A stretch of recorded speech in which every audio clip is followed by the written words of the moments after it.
সাবেক ডিবি প্রধান সহ আওয়ামী লীগের দোসরদের এখনো গ্রেপ্তার না করায় স্বরাষ্ট্র উপদেষ্টার প্রতি ক্ষোভ জানিয়েছেন বিএনপি চেয়ারপারসনের উপদেষ্টা জয়নুল আবেদিন ফারুক।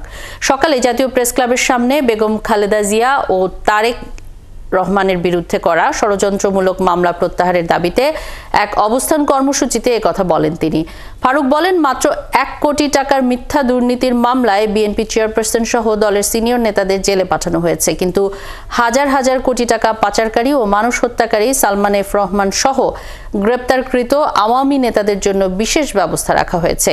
এছাড়া অপর এক অনুষ্ঠানে বিএনপির স্থায়ী কমিটির সদস্য সেলিমা রহমান দলে যেন বহিরাগতরা প্রবেশ করতে না পারে সেজন্য সবাইকে সতর্ক থাকার আহ্বান জানান। রাষ্ট্র উপদেষ্টা মহোদয়, আমরা তো আইন নিজের হাতে তুলে নিয়ে নাই, আল্লাহর ডক্টর ইউনূস আপনার উপরে ছেড়ে দিলাম।